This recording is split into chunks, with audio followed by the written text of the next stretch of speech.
साथियों, जय सिया राम। आपका एक बार पुनः हमारे चैनल मोक्ष पथिक में हार्दिक स्वागत है। आज हम कार्तिक मास के 6वें अध्याय की कथा का श्रवण करेंगे। अभी तक हमने अध्याय में सुना है कि कार्तिक मास में किस प्रकार से शौच विधि के द्वारा पवित्र हुआ जाता है। अब आगे की कथा को बढ़ाते हुए नारद जी पृथु महाराज से कहते हैं।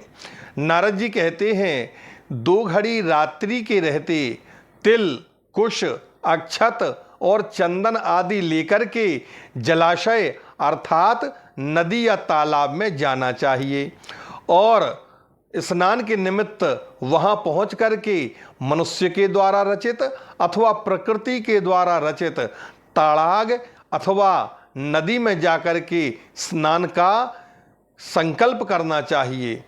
और नदी तालाब में स्नान से क्रमशः 10 गुना फल मिलता है और तीर्थ में उससे दुगना फल मिलता है।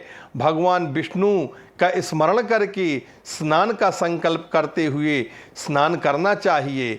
फिर तीर्थादिकों के और देवताओं के निमित्त क्रम से अर्घ आदि का दान करना चाहिए।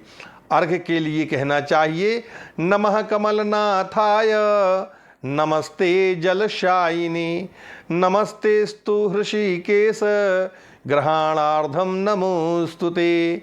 कमलनाभ भगवान को मेरा नमस्कार है और जलशायी भगवान को भी मेरा नमस्कार है। हे ऋषिकेश, आपको नमस्कार है, आप मेरे अर्घ को ग्रहण करें। मैं आपको बारंबार नमस्कार कर रहा हूँ। बैकुंठ में, प्रयाग में और बद्रिकाश्रम में विष्णु भगवान गए और 3 प्रकार के पद स्थापित किए। इससे मुनि, वेद और यज्ञ इन सबों के सहित जहां विष्णु ने 3 प्रकार से वास किया, वहां देवता मेरी रक्षा करें। हे जनार्दन, हे देवेश, हे दामोदर, मैं आपकी प्रसन्नता के लिए कार्तिक में विधि पूर्वक प्रातःकाल स्नान करूंगा। देवेश भगवान को ध्यान और नमस्कार करके मैं इस जल में स्नान करने को उद्यत हुआ हूँ। हे दामोदर, आपकी कृपा से मेरे सारे पाप नष्ट हो जाएं। ऐसा कहते हुए अर्घ का मंत्र पढ़ना चाहिए। व्रतिनः कार्तिके मासी स्नातस्य विधिवन् मम, ग्रहणार्थम मया दत्तम राधया सहितो हरे, नित्ये नैमित्तिके कृष्ण कार्तिके पापनाशने, ग्रहणार्थम मया दत्तम धनुजेन्द्र निषूदन। हे हरे, कार्तिक महीने में विधि पूर्वक नहाया हुआ मैं व्रती हूँ, अतएव मेरे दिए गए अर्घ को राधा सहित आप ग्रहण कीजिए। हे धनुजेन्द्र निषूदन अर्थात हिरण्यकश्यपु का वध करने वाले कार्तिक के महीने में नित्य तथा नैमित्तिक कर्म में मेरे अर्घ को आप ग्रहण कीजिए। व्रती पुरुष गंगा, विष्णु, शिव तथा सूर्य का स्मरण करके जल में प्रवेश करे। फिर नाभि पर्यंत जल में स्थित होकर के विधि पूर्वक स्नान करे। गृहस्थ तिल और आंवलों का चूर्ण लगा करके स्नान करे और विधवा स्त्री तथा सन्यासियों को तुलसी की जड़ की मिट्टी लगा करके स्नान करना विहित है। सप्तमी, अमावस, नवमी, दूज, दशमी और तेरस इन तिथियों में आंवले और तिल को लगा के स्नान न करे। पहले मल स्नान, बाद में मंत्रों से स्नान करे।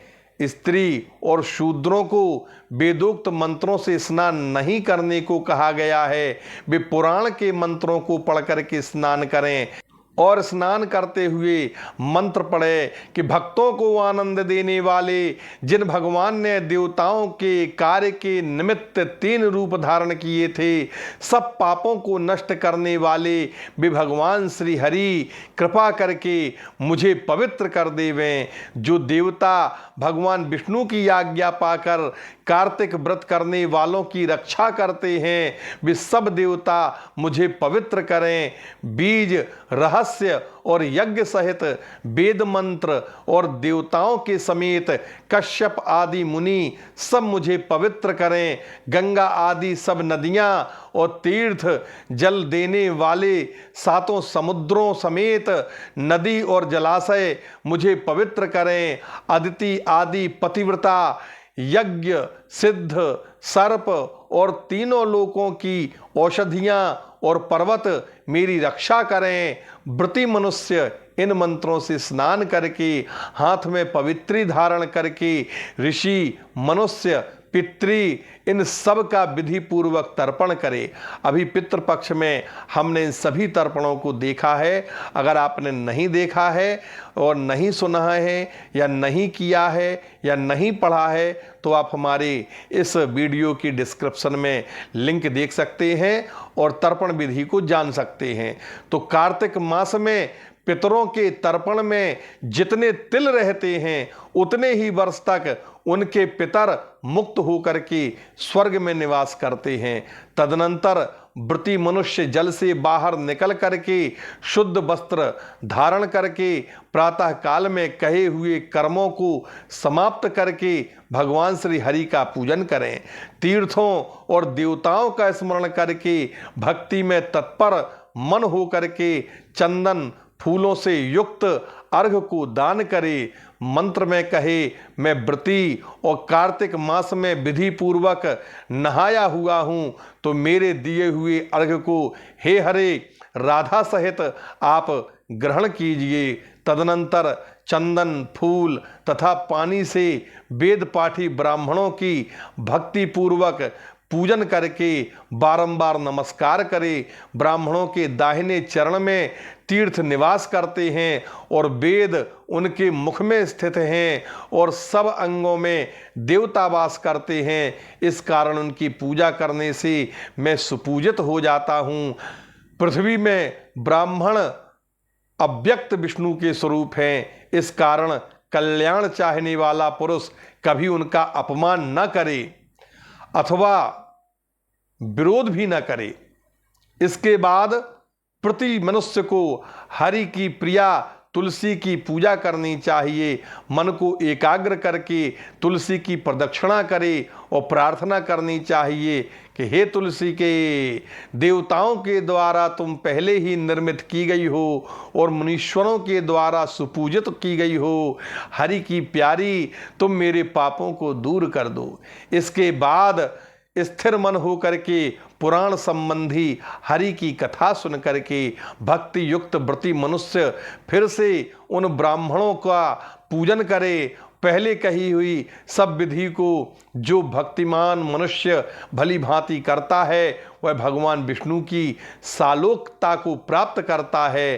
रोगों को दूर करने वाला, पापों का नाश करने वाला, उत्तम बुद्धि का देने वाला और पुत्र धन आदि का साधक तथा मुक्ति का कारण ऐसा भगवान श्री हरि का कार्तिक व्रत है। उसको छोड़ करके कोई दूसरा उपाय इस संसार में मुक्ति का नहीं बताया गया है। यहाँ पर आज की कथा समापन होती है, विश्राम लेती है। इति श्री पद्म पुराणे कार्तिक माहात्म्ये षष्ठोऽध्यायः। बोलिए वृंदावन बिहारी लाल की जय। सज्जनों, यदि आप हमारे चैनल पर पहली बार हैं तो कृपया वीडियो को लाइक करें, चैनल को सब्सक्राइब करें और बेल आइकन दबाना ना भूलें। जनहित में इस वीडियो को आगे की ओर शेयर करें ताकि सभी लोग लाभान्वित हो सकें। जय सिया राम।